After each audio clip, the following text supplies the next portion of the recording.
Oke, bismillah. Sekarang kita mau lihat apa sih faktor yang bikin kurva supply itu geser ke kanan gitu ya. Nah, di sini poinnya adalah geser karena nanti sifat kurva itu kan ada dua ya. Yang pertama di sini ada pergerakan atau movement gitu ya. Nah, kalau movement itu dia digambarkan seperti ini nih.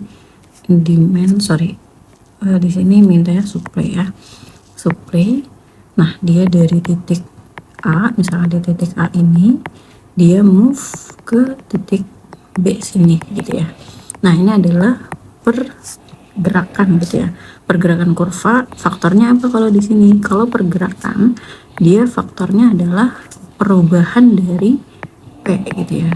Perubahan dari P itu. Karena kalau dilihat di sini ya udah P-nya yang jadi naik gitu ya. Makanya kuantitinya meningkat. Nah, ini yang namanya pergerakan.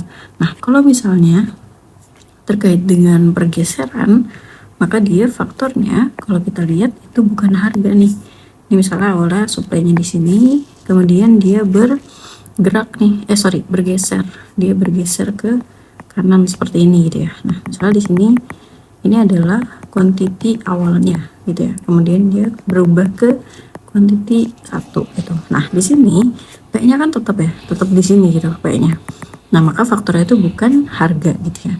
Faktornya apa aja? Yang pertama, bisa aja dari teknologinya yang makin canggih nih. Nah, kalau teknologi makin canggih kan berarti si produsen bisa bikin lebih banyak gitu kan. Awalnya manual bisa bikin 10, dia bisa bikin 100 tuh kalau pakai mesin. Jadi yang A itu benar. Kita mencari yang kecuali ya. Kalau yang B, bahan baku semakin murah. Kalau semakin murah dia bikin quantity bisa bertambah ya, karena model si produsen itu jadi lebih murah sehingga dia bisa bikin lebih banyak. B juga benar kayak gitu. Jumlah produsen makin banyak. Kalau makin banyak yang jualan berarti kan quantity di pasar makin banyak kan. Jadi C juga benar. Nah, kalau yang D, kalau R&D-nya itu mahal, R&D itu kan bagian dari cost produksi juga gitu kan. Kalau cost produksinya mahal, maka kuantitinya bisa turun kayak gitu. Jadi yang kecuali adalah yang D kayak gitu.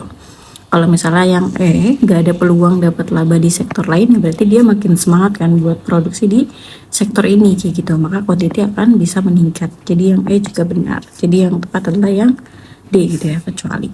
Oke.